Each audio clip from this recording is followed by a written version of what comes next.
Sanctuary policies will face some serious scrutiny this afternoon at that Senate Judiciary Committee hearing. Katie Abraham was just 20 years old when an illegal immigrant killed her and her 21-year-old friend Chloe Polson in a drunk driving crash in Urbana, Illinois last year. Katie's dad, Joe, has become a vocal critic of sanctuary policies, and he will testify today at that Senate hearing. He's also written a piece, a newly published piece on FoxNews.com called "My Daughter Was Killed, and I Warned That Sanctuary City Policies Would Cost Lives Again." He writes, "What we are seeing now is not just a coincidence. It is the result of policies that, however well-intentioned, create real gaps where individuals who should be identified, detained, or removed are not. It is about responsibility. It's about whether we are willing to acknowledge that public policy has real-world consequences, and that when those policies fail, people pay with their lives." And his daughter paid with her life. I'm joined now by Joe Abraham, dad of Katie Abraham.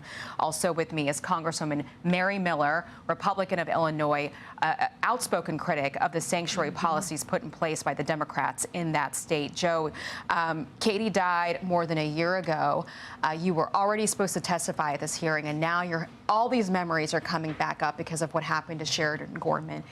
We were just talking during the break. You still have not heard from Governor Pritzker or from the mayor? No, I haven't heard anything from any leader in Illinois. Nothing, not a word, 14 months. And how does it feel right now to be trying to be an advocate for your daughter and seeing someone else's daughter taken away?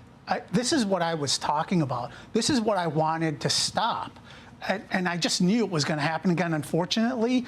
And I know what they're going through. Look, they're going to have so many sleepless nights. I know the exact questions that are going to run through their head, and my heart goes to them. I pray for them every night for strength to get through this and find some comfort. This was preventable and should have never happened. We just don't have serious leaders in Illinois. You know, Congresswoman Miller, they had a chance yesterday. They did a press conference. They got a ton of questions about the sanctuary policies in Illinois. And instead of addressing it head on, they talked about President Trump and blaming him and saying Brandon Johnson said everything President Trump is doing is illegal. And Governor Pritzker also didn't have a very clear answer on where we go from here.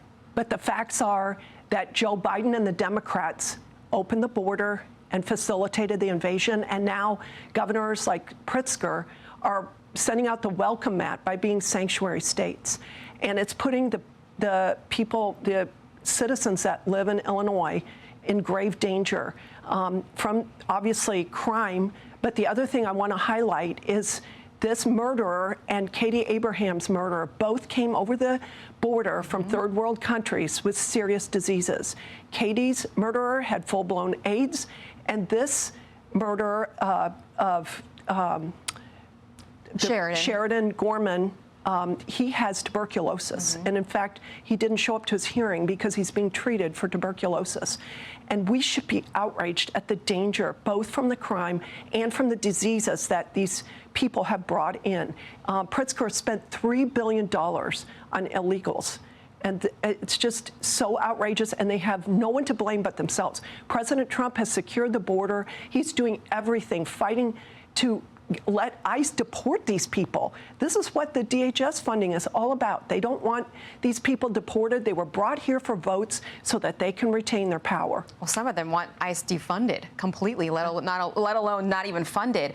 Joe, you know, one of the things that's, I think, gone viral is this statement from this progressive Chicago Democrat. I know you've heard this, where she says this Sheridan was just in the wrong place at the wrong time.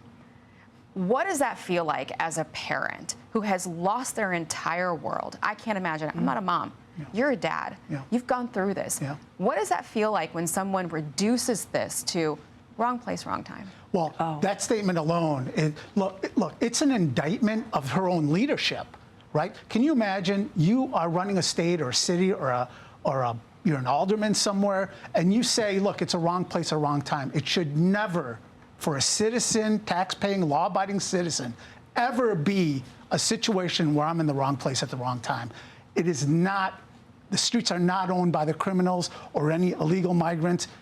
That, to me, is a silly comment, and she just indicted herself and her fellow politicians. She did apologize and said her comments were never intended to blame the victim or imply Sheridan should not have been out enjoying the park with her friends. So thank you both for sharing your insight, and we'll watch you on the hearing at the hearing today. Thank you, Joe. Be sure to like and subscribe for all the Fox News latest on YouTube, and catch full shows streaming now on Fox One.